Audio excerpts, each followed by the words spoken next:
Muy bueno, pues terminó el Gran Premio de Portugal de Fórmula 1 en este 2021, como bien sabéis, y toca valorar pues las principales detalles, ¿no?, que nos dejó este Gran Premio. Nos podríamos pasar horas y horas metiéndonos con los datos que sacamos siempre después de cada Gran Premio, pero lo vamos a resumir en, digamos que en tres claves, ¿no?, para mí, o tres puntos que vale la pena aclarar. En primer lugar, vamos a analizar la diferencia de rendimiento que habría entre Hamilton y Verstappen, ¿no?, presuntamente, por decirlo de alguna manera, que además estuvo muy marcada por la diferencia de velocidad punta cuando Hamilton intentó adelantar tanto a Bottas como a Verstappen. Luego vamos a pasar a analizar la polémica entre Pérez y Norris, porque Norris adelantó a Pérez gracias a que, bueno, se salió un poco por fuera en la curva número 4 y luego en la frenada de la 5 pues completó ese adelantamiento. Entonces vamos a hablar un poquito de ese adelantamiento, de las consecuencias reales que tuvo y qué podría haber conseguido Pérez en el caso de que pues no se hubiese dado eso. Y luego finalmente, ya para terminar, pues hablaremos del pobre rendimiento de Sainz, de cómo sus tiempos iban aumentando, es decir, que su rendimiento iba cayendo y cómo poco a poco pues, fue perdiendo posiciones una tras otra, ¿no? Entonces, de esta manera, pues con esas tres claves, pues vamos a intentar resumir un poco el Gran Premio de Portugal. Voy a intentar ir al grano lo máximo posible y utilizando, como bien sabéis, pues todos los gráficos que saco después de cada Gran Premio, desde Level Up Racing Performance, que ya sabéis que es la especie de agencia, ¿no?, que tengo yo para analizar los datos, sacar gráficos y todo este tipo de cosas. Entonces, en primer lugar, como bien he dicho, pues vamos a intentar analizar la diferencia de rendimiento entre Hamilton y el resto, ¿no?, porque yo creo que también se notó mucho con el rendimiento entre Hamilton y Bottas y entre Hamilton y Verstappen. Entonces, aquí tenemos lo que es la distancia hasta el primero, es decir, pues el primero en este caso fue Bottas, que salió en la pole y por eso su distancia es 0, pero luego vemos otras líneas que van cayendo un poquito más, ¿no?, y nos va marcando cuál era su distancia. Por ejemplo, vemos aquí que Pérez se iba alejando poco a poco, que Bottas se iba alejando poco a poco de la línea horizontal de arriba, que está en el 0, que sería pues el primero, ¿no? Entonces, ¿qué llama bastante la atención? Porque en la primera vuelta, incluso podemos hacer aquí un zoom, bueno, vamos a hacerlo así, pues es verdad que Hamilton no terminó de despegarse, pero bueno, fueron vueltas con safety car, como bien sabes, entonces es imposible pues que se distancien mucho, ¿no? Entonces, bueno, en este punto de relanzada, pues aquí digamos que es a partir de aquí cuando tendría sentido evaluar la diferencia entre algunos. Aquí tenemos a Pérez y a Norris con el naranja discontinuo, Pérez con el azul discontinuo, entonces bueno, en eso entraremos un poquito más adelante, así que podemos hacer un zoom más así.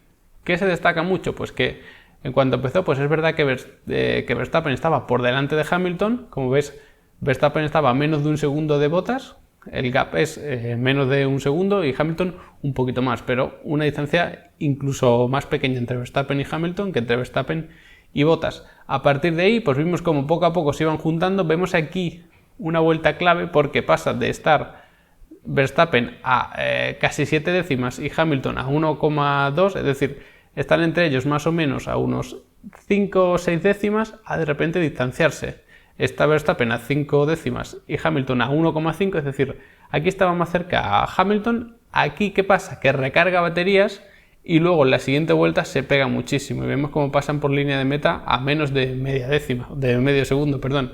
Y entonces en la siguiente vuelta pues es cuando ya consigue completar el adelantamiento, por supuesto, pues sacándole más ventaja. Entonces, este adelantamiento se hace muy fácil, ¿no? Dio esa sensación como que no le costó mucho, entre comillas, por la alta velocidad que tenía el Mercedes. Y luego pasa algo parecido aquí con Bottas. Vemos como en esta vuelta se aleja un poco, pero luego tira y aquí fue en el paso por meta cuando lo adelantó. Entonces, como veis, pues lo adelantó bastante fácil y luego tanto Bottas como Verstappen, que son estas dos líneas, se van alejando las dos constantemente hasta que, bueno, luego ya pues entran a hacer las paradas y demás, ¿no? Y luego en el último stint pues vemos como sí que Verstappen parece que mantiene el ritmo, pero lógicamente Hamilton controlando la carrera porque Verstappen, estaba a más de 5 segundos. Entonces, cuando tienes esa distancia de seguridad de unos 5 segundos aproximadamente, o incluso menos, ya puedes controlar más o menos el ritmo de carrera. Entonces, es verdad que mantienen un ritmo más o menos similar, por eso aquí pues no se despega uno de otro, es decir, la línea de Verstappen no va hacia abajo, pero claro, porque Hamilton también tenía la posibilidad de controlar la carrera. Bueno, todo esto lo podéis ver aquí a modo de resumen, porque tenemos la evolución de cada posición, todo eso. Y luego, pues también es interesante comprobar las estrategias de carrera. Veis aquí que es como unos pit stop, pero lo que pasó ahí es que tuvieron que pasar por la calle del pit lane y por eso cuenta como pit stop. Pero bueno, esto no fueron paradas. Por eso luego, si os fijáis en las estrategias, pues te pone una estrategia medio duro. Realmente es porque pasaron por el pit lane, siguieron con el medio, volvieron a pasar, siguieron con el medio y por eso se ha desvirtuado un poco las estrategias con los datos que nos da la Fórmula 1. Pero bueno, para que sepáis por si hacéis vuestros enredos, ¿vale? Entonces, muy interesante también que mantienen exactamente la misma estrategia, solo que Verstappen entró unas vueltas antes. Bueno, puede ser que intentase un undercut, pero es un poco complicado intentar un undercut con un piloto, en este caso sería con Bottas en todo caso. Y bueno, más o menos le salió bien, porque luego sí que cuando entra Bottas, pues sale Verstappen por delante, pero Hamilton ya estaba bastante lejos. Entonces, lo interesante aquí, aparte de ver la superioridad de Hamilton respecto a Bottas y respecto a Verstappen, es el por qué, ¿no? ¿Por qué consiguió adelantar tan rápido? Y si nos fijamos, bueno, aquí tenemos los ritmos y demás, en la velocidad punta, que es lo que tenemos aquí, nos damos cuenta como al final del tercer sector, Hamilton está aquí en el quinto puesto a 304,3 km por hora, mientras que Verstappen y Bottas nos los encontramos aquí abajo. El final del tercer sector es el final de la vuelta, por lo tanto en plena recta de meta. Y luego en el punto de máxima velocidad del circuito, la trampa de velocidad, vemos a Hamilton aquí a 324 y a Verstappen 323 y Bottas el más lento solo por delante de Raikkonen, que bueno, pues tuvo que abandonar en la primera vuelta. Entonces es interesante ver cómo aparentemente el setup de Hamilton era muy diferente al de Bottas y también al de Verstappen, y eso no solo le permitió ser más rápido, como podemos ver por ejemplo aquí con el ritmo de carrera, ¿no? Que vemos a Hamilton aquí arriba con los medios y luego con el duro también más rápido, sino que además les fue mucho más fácil adelantar. Es un circuito en el que, bueno, aquí hablamos también del setup cuando hicimos el análisis del circuito, que era muy de carga aerodinámica, había que controlar muy bien todo ese tema. Pero es verdad que aparte de que tienes una recta de meta muy larga, que en carrera pues te beneficia para poderla adelantar, luego pues también tenemos mucha subida, mucha bajada. Entonces, cuando tienes una cuesta arriba, el coche, digamos que, bueno, tú lo quieres descargar al máximo para que tires. Si tú tienes mucha carga aerodinámica, también tienes mucho drag y no solo te está empujando la cuesta hacia atrás, sino también el aire. Entonces, quizás eso fue una clave bastante interesante y por eso a lo mejor Ferrari no fue tan bien como podríamos esperar y otros equipos a lo mejor como Alpine pues destacó especialmente. Y luego a partir de ahí pues ya si queréis ahondar un poco más en cómo se desarrolló, también podéis ver pues la comparativa vuelta a vuelta, ¿no? Tenemos por ejemplo aquí la de los Mercedes, como en el primer stint tanto Bottas como Hamilton fueron sorprendentemente iguales. Sí que es verdad que a partir de aquí Hamilton es un poquito más rápido, por eso podéis hacer zoom aquí y ver los tiempos incluso que van haciendo uno y otro, pero bueno, es verdad que aquí sí que le iba sacando bastante distancia, ¿no? Vemos como 22 bajos Bottas y 21 alto Hamilton, entonces 2-3 décimas sí que le iba sacando en el primer stint antes de que parasen, pero luego pues también se mantiene prácticamente calcado en el último stint. Entonces, en ritmo puramente, yo creo que Hamilton sí que era más rápido, se notó como era más rápido, pero es que además la tremenda ventaja que le dio tener un coche un poco más descargado de alas, es decir, con menos carga aerodinámica y por lo tanto más velocidad punta, pues fue una clave fundamental, ¿no? Y que le sirvió, por supuesto, pues para ganar esas dos posiciones tan claves al principio de la carrera, primero a Verstappen, luego a Bottas, y a partir de ahí controlar la carrera desde la primera posición. Entonces, bueno, es algo que vemos quizá poco habitualmente, ¿no? Que alguien descargue mucho el coche, pero bueno, a Hamilton le sale muy bien. Algo que puedes tener en contra cuando descargas tanto el coche, sí que tienes a favor, por supuesto, que es más fácil adelantar, pero tienes la complicación con el tema del desgaste de los neumáticos, que normalmente con menos carga aerodinámica se te desgastan más. Hamilton lo supo controlar a la perfección, sabe muy bien cuáles son los puntos fuertes y los puntos débiles de su coche, y yo creo que eso pues le valió para ganar esta carrera al fin y al cabo. Entonces, como digo, pues al final del todo también podéis ver comparativas entre Hamilton y Verstappen, por ejemplo, como en ese primer stint pues era prácticamente, como vimos con Bottas, no mucho más rápido, pero sí que se notaba, ¿no? Como al final de este stint sobre todo, podemos hacer aquí el zoom así, si no, pues 22.6 Hamilton, 22.9 Verstappen y así. Es verdad que la distancia es bastante poca, son a lo mejor un par de décimas, entre 2 décimas y 5 aproximadamente, pero eso vuelta tras vuelta, pues hace que saques bastante ventaja. Así que bueno, que sepáis que tenéis esa comparativa, aquí también entre Bottas y Verstappen y bueno, un montón más, ¿no? que sacamos aquí como siempre, porque somos un poco frikis del tema de los datos y la Fórmula 1. Entonces con esto pues yo creo que queda un poco aclarado por qué Hamilton iba tan bien respecto a Verstappen y sobre todo respecto a Bottas, ¿no? Como se nota que el setup no tenía nada que ver prácticamente, al menos desde un punto de vista aerodinámico, el de Hamilton y el de Bottas, que era su propio compañero, y luego por supuesto también pues entre el de Hamilton y el de Verstappen, que pues, se nota como Hamilton pues era mucho más rápido en velocidad punta. Una vez aclarado esto, pues ya podemos hablar del segundo tema, o la segunda polémica, que es el tema entre Pérez y Norris. Empezaremos aclarando un poco la maniobra. Bueno, ya sabéis que aquí pues yo no puedo poner imágenes de la Fórmula 1 por temas de copyright y todo esto, pero bueno, yo creo que en Twitter o en cualquier sitio lo podéis ver repetido. Se nota como al final en la salida de la curva número 4, Norris se va por fuera del circuito, es decir, por fuera incluso del piano, con las 4 ruedas, creo que eso no lo discute nadie, y luego eso lo aprovecha para coger rebufo en la recta entre las curvas 4 y 5, que además es zona de DRS, para que sepáis que es una zona de recta bastante larga. Ahí se lo come un poquito y luego ya en la frenada de la curva número 5 termina de adelantar. Dirección de carrera, Michael Masi ha dicho que no se penalizó a Norris, no le obligaron a devolver la posición porque el adelantamiento se ejecutó en la frenada de la curva número 5, no al final de la curva número 4. Pero ¿qué pasa? Que tú eres capaz de ejecutar un adelantamiento en frenada si estás a la par o incluso un poquito por delante, que es lo que pasó, ¿no? Si tú realmente sales de la curva número 4 más lento, tú luego para la frenada de la 5 no vas a estar lo suficientemente cerca como para ejecutar ese adelantamiento. Entonces, desde mi punto de vista, creo que Norris da gas muy pronto, eso le permite salir más rápido y por lo tanto irse fuera del circuito. Pérez hizo la curva como había que hacerla y por eso no se fue largo. Entonces, si a Pérez le permites dar gas antes, aunque se vaya fuera, probablemente, Norris no le hubiese dado tiempo a alcanzar. Entonces, eso de el adelantamiento se ejecuta en este punto exacto no me vale porque realmente ya vienes con mucha mayor velocidad por haber dado gas antes desde la curva anterior.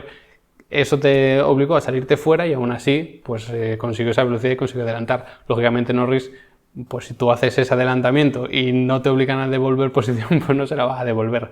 Pero creo que aquí dirección de carrera pues no estuvo acertada. Y además yo creo que soy bastante objetivo en este tema, ¿no? Por ejemplo, en el Gran Premio de Bahrein, al principio, cuando obligaron a Verstappen a devolver posición a Hamilton por los límites de pista, todo eso, mucha gente dijo no, porque la han obligado cuando Hamilton se lo ha saltado muchas veces, la han obligado a devolverla cuando ya la había adelantado por completo, tal. Y bueno, yo en el vídeo explicando el Gran Premio, pues aclaré que tú no puedes dividir una curva entre que la has adelantado al principio y luego te sales al final, porque realmente la curva pues todo está influenciado, ¿no? Entonces, bueno, en ese sentido sí que defendí la decisión de la FIA, pero aquí creo que no acertaron para nada, porque si tú te vas largo, lo que has podido hacer es dar gas antes y por lo tanto salir o empezar esa recta con más velocidad y por lo tanto terminar de ejecutar el adelantamiento.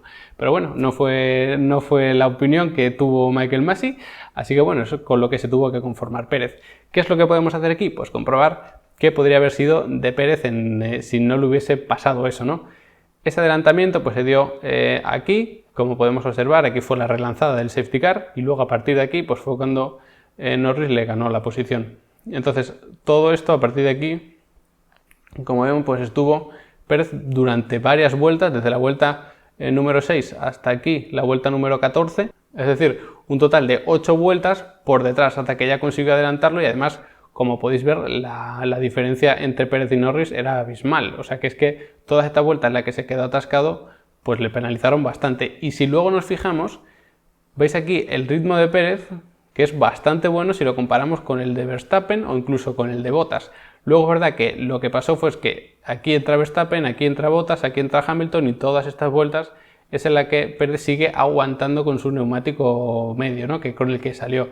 Eso lo podemos ver aquí con la estrategia. Pérez salió con el neumático medio y lo apuró hasta la vuelta 50.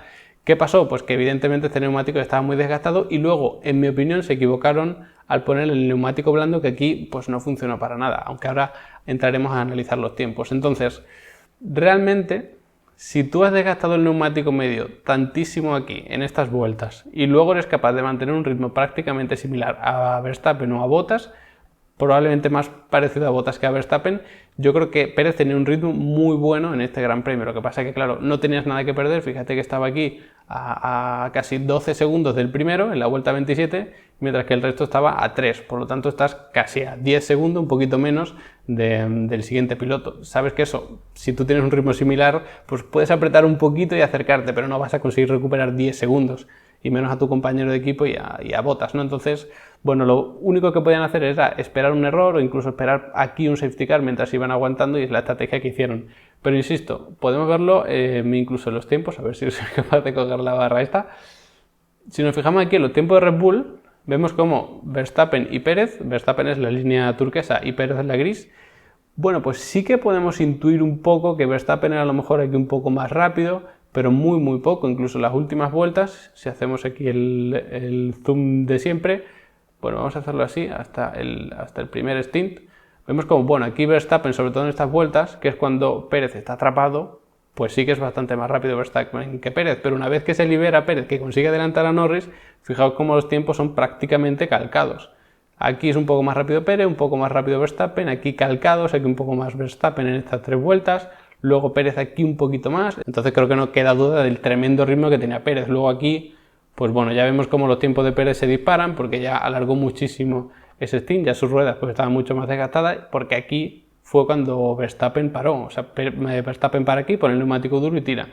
¿Qué pasó? Que luego además puso el neumático blando, yo creo que intentando vuelta rápida o creyendo que este neumático era mejor, pero para mí que era mejor el duro. Lo que pasa es que, claro, tú sales, haces una vuelta muy mala porque es la que sale del pit, luego haces una vuelta buena intentando hacer la vuelta rápida, luego recargas batería haciendo una vuelta lenta, luego intentas otra vez la vuelta rápida y luego ya con un neumático blando muy desgastado de haber intentado hacer 2 vueltas rápidas, pues los tiempos son bastante peores, incluso peores que los de Verstappen, que también iba más o menos controlando la carrera. Entonces creo que no es buena referencia, ¿no?, este último stint de Pérez, porque al fin y al cabo pues no pudo, o sea, fue un stint un poco basura, ¿no?, por decirlo así, porque intentó 2 vueltas rápidas, destrozó los neumáticos y además no llevaba el mismo que Verstappen, pero si nos fijamos aquí, el ritmo era prácticamente calcado del de Verstappen y Verstappen pues quedó segundo incluso por delante de Bottas. Entonces, si a Pérez no le hubiesen perjudicado el tema con Norris y luego hubiese podido hacer por consiguiente una estrategia, digamos que más decente, más parecida a los compañeros, incluso quizá intentando un undercut también, pues no me cabe duda de que su carrera hubiese estado muy peleada por el podio, incluso por delante de Bottas. Así que, bueno, creo que la verdad le perjudicaron bastante, en mi opinión ya lo he dicho, creo que le deberían haber obligado a Norris a devolver posición, pero al fin y al cabo pues es lo que pasó, ¿no? Y fijaos aquí, por ejemplo, la comparativa entre Bottas y Pérez, calcado prácticamente, es verdad que aquí más o menos se ve como Bottas es un poco mejor, esta vuelta ya sabéis es en la que Pérez estuvo atrapado detrás de Norris, entonces no cuentan, por eso Bottas es tan rápido, pero luego a partir de aquí, cuando Pérez ya pues sus neumáticos medios desfallecen, pues sus tiempos son mucho peores, ¿no?, que los de Bottas, y eso pues condicionó su carrera. Pero insisto, aquí los tiempos de Pérez cuando se libera son prácticamente calcados a los de Bottas y a los de Verstappen. Y si comparamos con Norris, pues fijaos como aquí es verdad que se queda atrapado y demás, pero luego cuando consigue liberarse de él, pues fijaos como es bastante más rápido que Norris.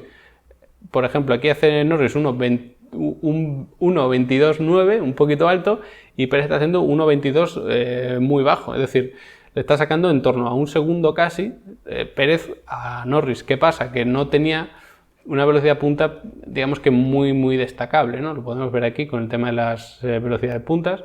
Vemos a Pérez como al final del primer sector, que es la zona de recta, entre la curva 4 y 5, pues era más o menos. Al final del sector 2, que es de pura carga aerodinámica, sí que es bastante rápido, pero luego al final del sector 3, que es el paso por meta, muy lento Pérez, y luego en la trampa de velocidad pues tampoco estaba muy arriba. Es verdad que Norris tampoco muy arriba en la trampa de velocidad, pero bueno, en el resto, bueno, como que daba esa sensación, ¿no?, de que tenía un poco más de velocidad punta. Entonces, bueno, al fin y al cabo es un circuito en el que no es tan fácil adelantar, por eso pues se quedó Pérez detrás de Norris. Si hubiese tenido un coche tan descargado como tuvo Hamilton, que yo creo que fue el que menos dificultades tuvo para adelantar, pues entonces a lo mejor sí, pero bueno, al menos hubiésemos tenido una carrera interesante, ¿no?, si no le hubiese pasado eso. Porque es verdad que una cosa es llegar hasta Verstappen y Bottas, como hemos visto, que tenía ritmo para llegar, y luego otra cosa es adelantar, porque él, como vemos, no tenía un coche con una velocidad punta como el de Hamilton, ni mucho menos. Y ya por último, pues toca analizar el caso de Carlos Sainz, cómo se fue cayendo, cómo fue desfalleciendo su neumático, por una estrategia, en mi opinión, errónea, pero que bueno, en el momento allí en caliente, pues es un poco lo que se podía esperar, ¿no?, que hiciese Ferrari, aunque luego, pues a posteriori se notase que fue un error. La carrera de Sainz, pues básicamente, como podemos ver aquí, que es la línea roja discontinua, pues empezó bastante bien. Lo que pasa que luego, en estas vueltas, pues intentaron un undercut a Norris, lo que pasa que, bueno, eso hizo que se viniese abajo y demás. ¿Y qué pasa cuando tú intentas un undercut? Que ya hicimos aquí un vídeo explicándolo. Pues que tú tienes que poner un neumático que te vaya a servir para dar una vuelta más rápida. ¿Qué pasó? Pues que Norris apenas en la vuelta siguiente consiguió defenderse de, bueno, digamos que por estrategia se defendió de ese undercut y lo que hizo fue entrar en la vuelta siguiente para rodar muy rápido y salió justo delante. ¿Qué pasa? Que tú haces una vuelta muy rápida, lo podemos ver aquí con los tiempos de Carlos incluso, a ver si tenemos por aquí, mira, Norris Sainz, aquí entra Carlos e intenta hacer una vuelta muy rápida, no le sale esa vuelta tan rápida, si lo hubiese hecho más rápido a lo mejor lo hubiese conseguido, pero no es el caso. Entonces Norris en ese punto cuando entra sí que hace una vuelta incluso un poquito más rápida y luego a partir de ahí pues eso ralentiza un poco a Carlos y el hecho de hacer esto, el salir, intentar hacer una vuelta rápida y luego quedarte atascado detrás de otro piloto con el aire caliente, con la pista más caliente y todo eso, hace que se te desgasten mucho los neumáticos.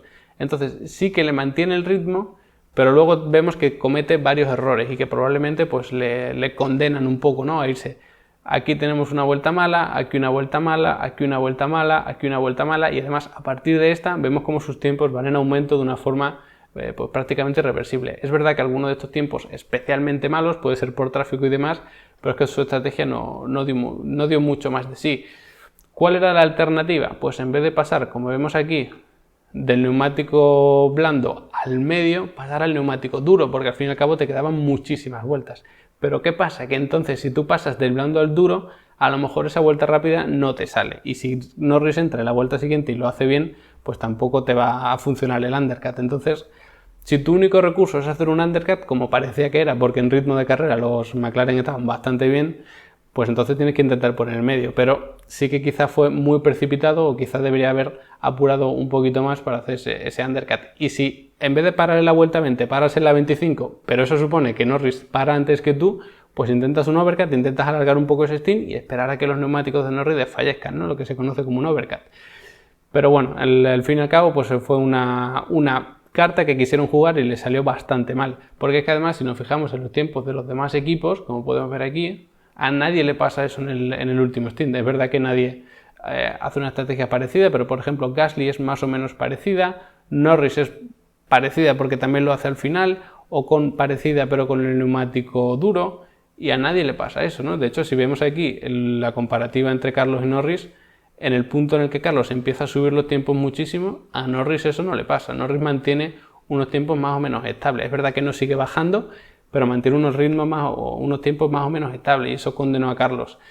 Depende de muchísimos factores el desgaste de los neumáticos, sobre todo del famoso graining, ¿no? Pero es verdad que puedes tener un coche más descargado, puede que todavía no le hayas cogido el truco al coche para saber cómo conservar neumáticos o cómo no desgastarlos muchísimo, que es una clave, porque tú puedes conservar neumáticos, digamos que no siendo tan agresivo en las entradas, no siendo tan agresivo en la salida, de qué manera pues juegas con el giro de volante, con los dos pedales para no desgastarlos más. Entonces, eso son cosas que poco a poco se van aprendiendo del coche y que probablemente Carlos pues todavía no controle del todo, ¿no? Porque es la sensación un poco que da. Aparte, por supuesto, de lo que hemos dicho, que en cuanto sale, primero intenta hacer una vuelta muy rápida, que si cometes un error y haces un pequeño plano, pues eso ya te perjudica mucho, y luego pues que estuvo peleando con Norris, pero claro, Norris también estuvo peleando con Carlos, ¿no?, en ese sentido, aunque si vas adelante pues controlas un poco más.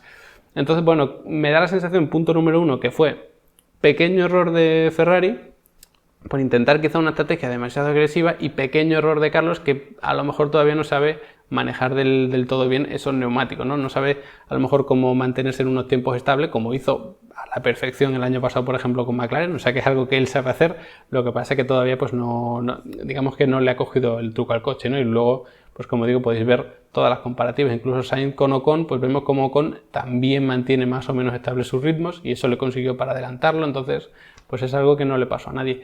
Yo creo que si hubiese puesto el neumático duro, hubiese sido una estrategia menos arriesgada, pero también, pues teniendo esa parte media tan junta, pues bueno, a lo mejor no te sale bien el undercut y te quedas detrás de Norris, pero por lo menos pues no terminas tan atrás, ¿no? Porque tú sabes que si te funciona la estrategia ganas una posición, pero si no te funciona puedes perder 5. Entonces, bueno, al fin y al cabo pues fue una decisión muy arriesgada, con mucho más que perder que ganar y que no le sale bien. Entonces, pues más o menos por ahí estuvo un poco la terrible carrera de Carlos, ¿no?